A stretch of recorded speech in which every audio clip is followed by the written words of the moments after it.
This is Doc Ock coming to you live and direct from Black Facts Headquarters Central on another beautiful day in paradise. Yes, that's right. I said it. It's a beautiful day in paradise. A beautiful day to be alive. A beautiful day to have survived, to be able to see. I just came back from outside and this is all I was wearing. All I had on was my t-shirt, and I didn't feel like I was going to be hurt by the weather because the weather is beautiful. It's a sunshiny spring day in Ohio. And what do I have to look forward to? Lots of gardening, lots of garden work. Things that I meant to do last year that I haven't got done yet, I still have on the books to do. So it's time to get busy with it. It's time to get jiggy with it. And I'd advise all of you people out there in Black Facts land, tubular Black Facts land, to do likewise. In the meanwhile, please make sure to give us a like if you like what you see. Give us a thumbs up if you like what you hear. And if you like what you hear and what you see, you can do one more thing that's absolutely free. And that is, you can go ahead and subscribe for me to the Tubular Black Facts channel. Right below, go ahead and subscribe. Just sign up down there. It won't hurt. It is quite painless. You'll never even know what hit you. Meanwhile, let's go ahead and read our proverb for today. The proverb for today is, when one sets a portion for oneself, usually it is not too small. When one sets a portion for oneself, usually it is not too small.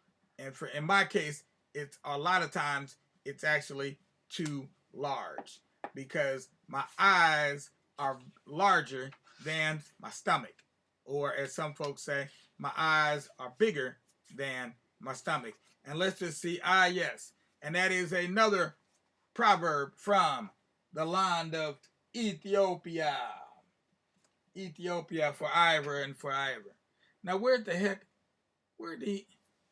my poetry book go? Oh, I must have taken it upstairs. I don't know how I did that. Okay. So, do I have any other poetry books down here? I got some proverbs here. Let's see. What do I have in the way of poetry? Let's see. Voices of the Diaspora. Huh. Well, looks like something from a group of poets. Ooh, somewhat water damaged. Doesn't smell too bad. It's not real moldy. Here we go. All right. Oh, here we go right here. Oh, I don't even know this brother, but I'm sure I must know of him. So, this one here, it's not from Ethiopia today or from anywhere in Africa, but it's from the African diaspora. And the poem is, it's our time. It's about us. It's about South Central. It's not about being a criminal rather than a general, and it ain't all about funerals either. It's about organizing and sympathizing with other groups, covering each other's troops. And if we've got to swoop, swooping. I'm proud to say I'm from South Central LA, a place where getting ahead is mostly mental. But don't get too calm, son. You might get confronted by a gun. It could be March 29th and 3:15. Justice and the traffic light on Florence and Normandy. Sucky now. Florence and Normandy could have just turned green when the Mau Mau finally discovered the chemical powers of gasoline. It's about seeing that coming and maybe running, but if necessary, confronting, but only what is necessary to confront. In fact, it's better to have prepared for this out front. It's not about who we fought. It's about training the brunt of this juggernaut. Now it's about them not getting caught and incarcerated or economically emasculated. Their powers must be refined. We're losing too many strong minds. We need legitimate businessmen from both the upper and lower end of our spectrum. This protocol between classes that has kicked all of our, it's simply stupid and dumb. You 8-tray gangster Crips must become the 83rd Street Youth Association, a legitimate enterprise that solicits funds for saving the youth of our nation. And Rolling 60s must get busy with the creation of the Rolling 60s Street Youth Organization before they lose another Lil Fee or Stone. Great brothers can't hide, they must be known. Now it's T-Mac's time and all the Blood Nation to become the UYBBA Incorporated. In other words, the United Young Blood Brothers Association. Loaf and the Lot Boys from Bounty Hunters must become Nickerson Gardens Youth Foundation, capitalized through tax-exempt donations from every liberal company and corporation. Sell a neighborhood business service, 24-hour graffiti insurance, a sticker in their window with your logo for visible assurance. Your councilman will cooperate. Tell them you need a storefront, free to operate, solicit money, and be frank. Then send them a letter and your thanks. The damage is done now. Take the land that you won. No more confusion. This is the revolution. Okay. And that was by a brother named Donald Bakir. Donald Bakir. I don't recall meeting Donald Bakir, but it sounds like we were living in the same neighborhood. Okay, let's see what I got here. I got some Black history there. Looking to see who else we got in here. Cecilia Clinkscale, Malika Brown, a lot of different people in here. Don't see anybody else that I recognize. I'm just looking for the date. 1994, International Black Writers and Artists, LA. 1994. Okay, so this was done after, right after the Rodney King incident. So that explains some of what I was seeing in there. I don't know where the old man got that from. I didn't bring it to him. That one I'm not familiar with. Okay, but we're about to get familiar with it as we continue right on up the road with a revolt in Ethiopia. Excuse me, revolt, not a revolt, but revolt in Ethiopia. We were just talking about revolution. Sometimes it's the only solution to the pollution. But right now we're going to get into this one over here because we got some people that are over here engaged in some collusion as we try to deal with some revolution. And it looks like, from what I can see, we may be able to we still are not going to get all the way through this book by the end of March. I can tell you that right now. But we'll get as far as we can. You may actually have to go and buy this book to read the end. For once, this is chapter 9. And we got Dick Welland, his valet Bill, and the Princess Etada Zunda that have just landed in the country of Egypt and find themselves under duress. They're dealing with some stress because apparently somebody has set them up and placed some contraband in their packages. And so now they're trying to deal with that. For once, Dick Welland was stumped.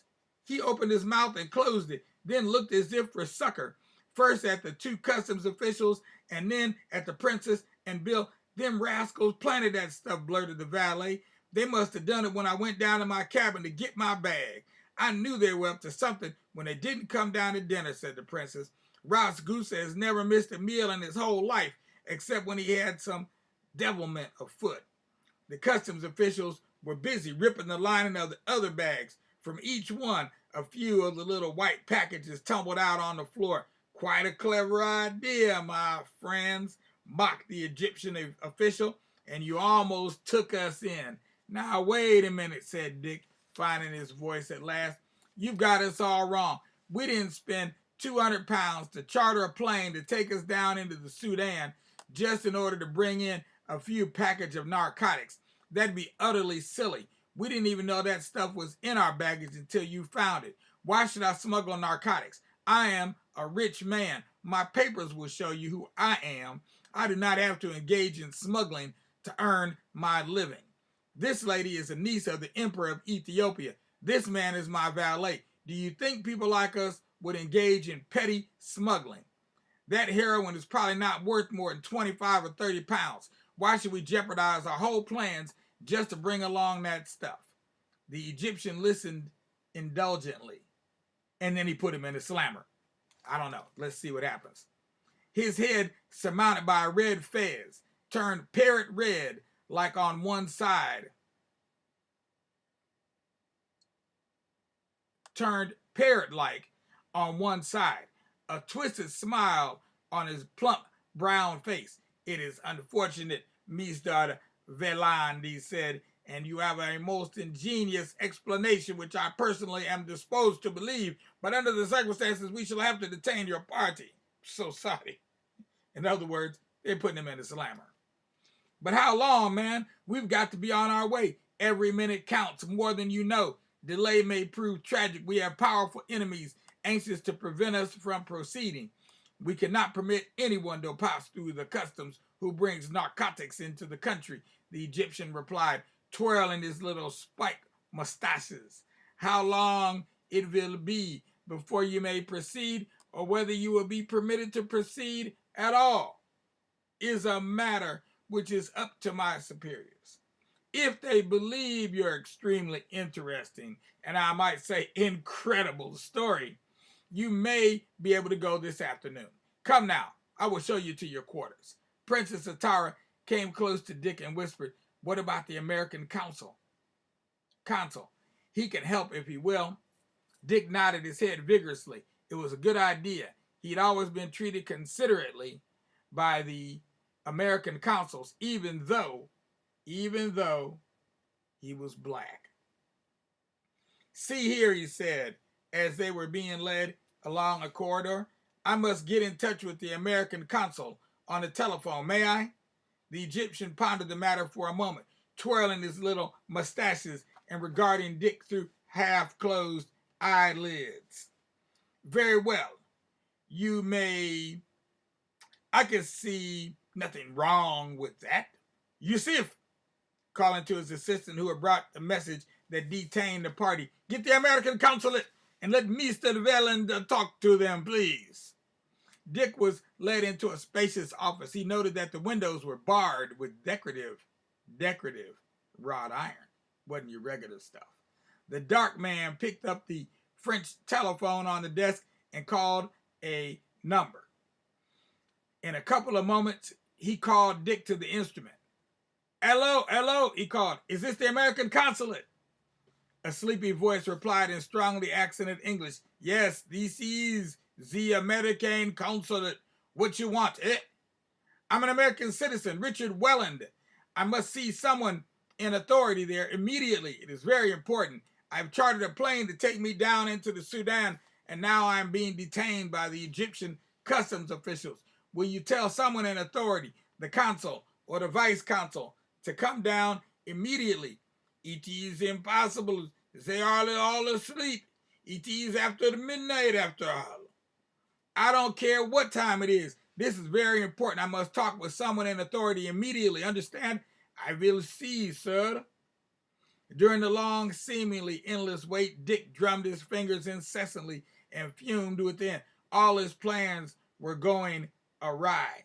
How had the Italian learned about the seaplane? He was sure the message about the heroin had come from the SS Metallic. He would ask the dark Egyptian. He turned and looked at the official who was sitting by the window, regarding him closely. Say, Yusuf, where did that message come from about that heroin? Came from ship, he answered shortly, drawing leisurely upon his cigarette. From the Metallic? From the Metallic, monsieur. Yes, the Italians must have stood in with the wireless operator. That was why Bill had seen one of them go into the wireless room and stay so long. In that case, the Italians must know of all of his plans. Even now, they had probably sent warnings to Ethiopia for the invaders to be on the lookout. Hello, hello, came a voice from the telephone at long last. Who is this, and what do you want? I'm the Vice Consul of the United States here. Good, I'm Richard Welland. You will find my rating in Dun and Bradstreet. I am making a world tour. Just left Marseille the other day on the SS Metallic. But the Metallic is not due until sometime late today, the official objected. That's right. I left it with my party at 10 o'clock tonight. I got here just a bit after midnight. I'd already wired ahead and chartered a plane to take us down into the Sudan immediately. But we had been detained by customs because some packages of heroin were found in our baggage. Now those packages were planted by enemies of Princess Atadazunda, my traveling companion, in order to prevent her from returning to Ethiopia and to stop me from being of assistance to her. It stands to reason that I would not spend $3,000 in order to smuggle a couple $100 worth of narcotics into the country. I am a man of independent wealth. You can easily check on my credit rating. This heroin was placed in the lining of our baggage while we were at dinner this evening. I anticipate that it will be difficult to get released by the customs unless you can come down and help me. I shall be very grateful. I know it is a whole lot of trouble, but I can't see any other way out. All right, Mr. Welland, it's a little irregular, but I'll come down and see what I can do. Just hold tight. Huh, man, what a relief. Dick hung up with a light heart and turned to Yusuf, the phlegmatic Egyptian, with a broad smile. The official beckoned to him and pointed down the corridor in the direction the others had gone. Will he help? The princess asked when at last they were alone together, except for Bill. He'll be right down. It's the vice consul. I think everything will be right once he convinces these Egyptians that we are not trying to corrupt the morals, if any, of their country. He seemed quite nice about it after being roused out of bed at this ungodly hour. Does he know you're colored? Ooh. Does he know you're black? No, I didn't tell him that, but I let him know I had cash money. Yeah, Bill commented. That gets him every time. Almost an hour passed. Then the door opened and the swarthy Yusuf beckoned to Dick. American consul, see you, he announced, and stood aside for Dick to pass. Oh, sucky now. This is where it's going to get real interesting. How's the brother going to get treated by a fellow American? We shall see. We shall see. In the meanwhile, we're not going to see today. That's the end of chapter 9. We'll be back tomorrow with chapter 10. Chapter 10 in our story. Revolt in Ethiopia. A black insurrection against Italian imperialism. Yes, the title is longer than the whole doggone story. Just about. But in the meanwhile, we're going to go off to glory because we got other things to do today, and I'm sure you do too. We hope that everybody out there enjoys their day. And make sure, if you haven't already, go ahead and give us a like and a thumbs up if you're on YouTube. And then go ahead and subscribe to the YouTube channel below. There's a button below just for you. It don't cost you no dough, so don't go ahead and blow. Just do it before you go, if you don't mind. And in the meanwhile, we will be back tonight at 9 as we wave goodbye to Miss Connie, Dr. Connie. We shall talk to y'all later. Look for us to return again tomorrow at high noon with chapter 10 of Revolt in Ethiopia. Peace out, y'all.